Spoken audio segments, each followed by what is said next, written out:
आ रहे हैं। देख लें आंधी बहुत ज्यादा है और ये हमारी अंगूर की बेल है, ये टूट गई है। इसको मैं आगे मैं इसको खाती हूँ। ये अभी टूटी है बेचारी आधी, हमने पकड़ा हुआ है। जैसे ही आंधी टूटेगी इसको हम दोबारा लगा देंगे, क्योंकि इसके ऊपर शहद की मक्खी बैठी हुई है। उसने अपना छत्ता देसी शहद में मक्खी होने ना, तो हम नहीं चाहते कि वो यहाँ से टूट जाए या यहाँ से शिफ्ट हो जाए। तो जैसे ही फिर ये आंधी उठेगी तो हम इसको दोबारा इसकी जगह पे लगा देंगे। बाकी देख लें हर जगह मट्टी डस्ट है, मतलब मुँह पे सारी मेरे मट्टी है और बिल्कुल बहुत ही बुरा हाल है। लेकिन ये है कि अच्छा हो गया, बहुत ठंडी हवा है, तो दुआ मांगने की बारी हो जाए।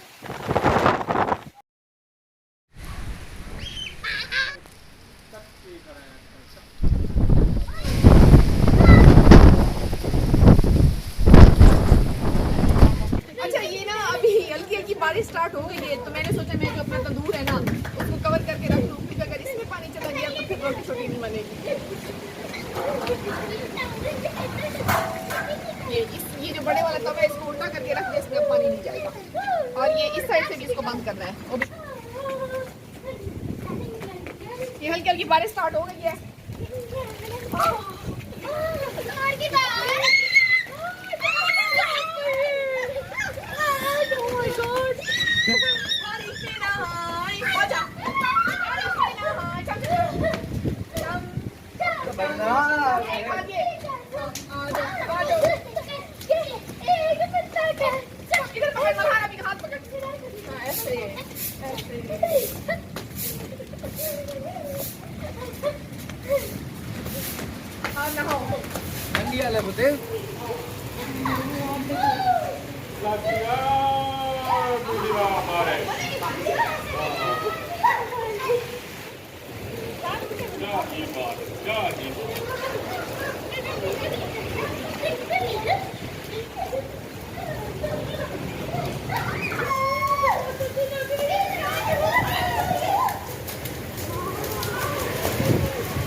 मट्टी और जितना बुरा मौसम था उसके बाद अल्लाह मियां की रहमत आई है और बहुत अच्छी बारिश हो रही है, बहुत तेज़ बारिश हो रही है और हम सारे लोग नहा रहे हैं, एंजॉय कर रहे हैं और पकौड़े खाने को भी दिल कर रहा है।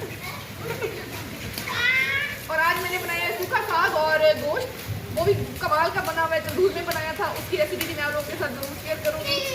और मेरे चैनल को जरूर आप लोग देखें, उसको सब्सक्राइब करें, बेल आइकन पर जरूर क्लिक करें और मेरी आने वाली तमाम वीडियोज़ देखा और लाइक कीजिएगा। थैंक यू और एंजॉय करें।